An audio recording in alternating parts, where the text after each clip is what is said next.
Have you ever really, and I mean really, thought about what's in that cup of tea you're holding? It's so much more than just dried leaves, right? It's this incredible story that stretches back thousands of years. We're talking emperors, spies, even a war that literally changed the map of the world. So let's dive in and explore this amazing history. Our story kicks off not with some dusty historical fact, but with a pretty wild legend.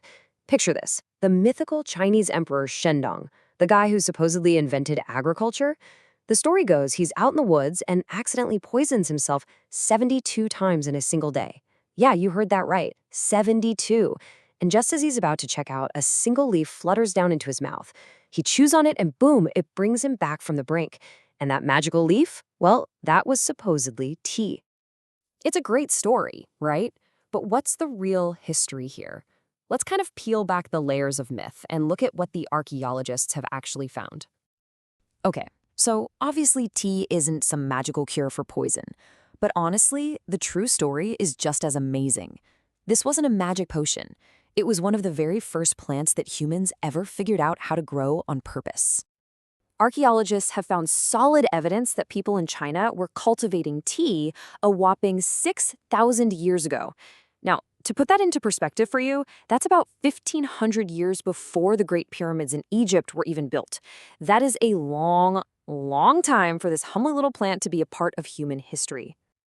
But the way we use tea has changed so much over the centuries. You might be surprised to hear it didn't even start as a drink. Its journey from being a simple food to a sophisticated art form is just fascinating. So let's track this evolution. For thousands of years, tea leaves were just a vegetable. People would cook them up in porridge, just for basic food. Then, about 1,500 years ago, someone had a game-changing idea. What if we brewed the leaves in hot water and not unlocked all these amazing flavors? Fast forward to the Tang Dynasty, and they're pressing tea into these dense cakes, which they then grind up. It wasn't until the Ming Dynasty that people started steeping loose-leaf tea, which is pretty much what most of us do today. And that powdered tea from the Tang Dynasty, we know it today as matcha, and it got so popular that an entire culture just sprang up around it. Tea wasn't just a simple drink anymore. It was inspiring books, poems, and it was the absolute favorite of the emperors. And get this, the ancient Chinese tea masters were basically the world's first latte artists. Seriously, they would whip up the matcha and create these gorgeous, intricate drawings in the foam.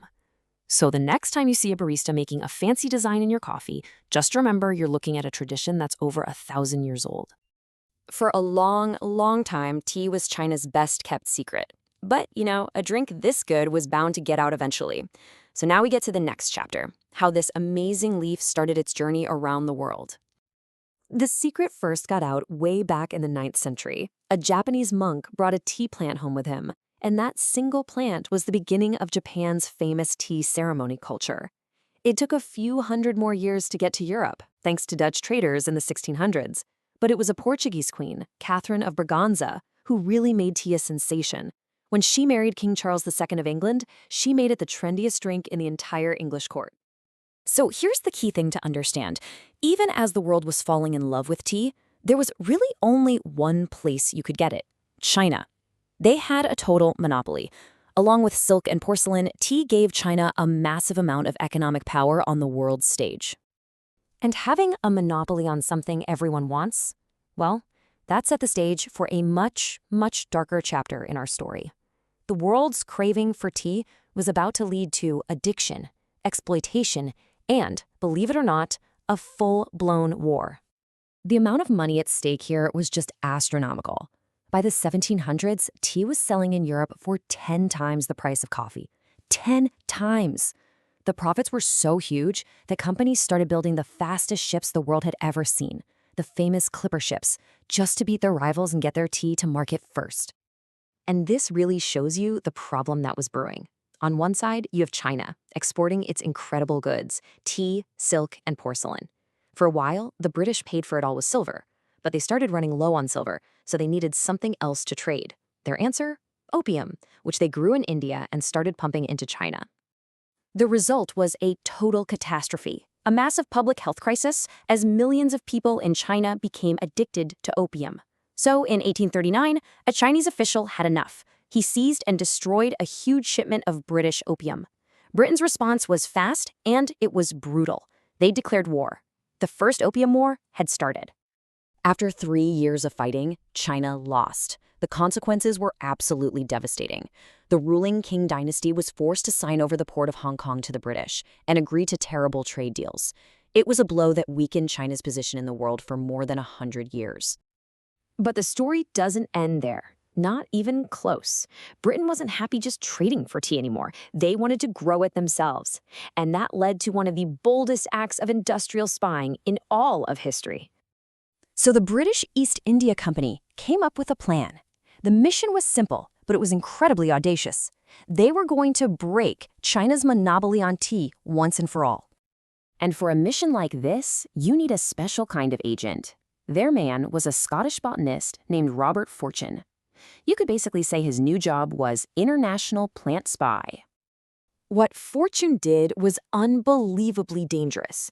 He disguised himself as a Chinese official and traveled deep into the mountains where the tea grew, places where no Westerner was ever allowed. And somehow, he did it. He managed to smuggle out thousands of tea plants and seeds. And not just that. He convinced a group of expert Chinese tea makers to go with him to India to start a whole new tea industry from scratch in the foothills of the Himalayas. That one act of spying shattered China's monopoly forever. It completely changed the game and paved the way for tea to become the truly global drink that it is today. And the result of this long, complicated, dramatic history? Well, today, tea is the second most popular drink in the entire world.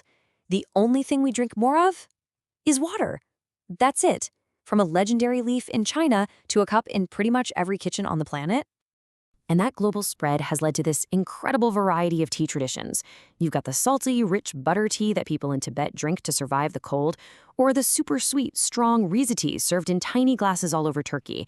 From spicy chai in India to refreshing mint tea in Morocco, there are just so many different ways to enjoy it now. So the next time you put a tea bag in a mug or whisk up a bowl of matcha, just pause for a second. You're not just making a drink. You're participating in a 6,000-year-old story of culture, of trade, of conflict, and connection. So what part of that history will you be tasting in your cup?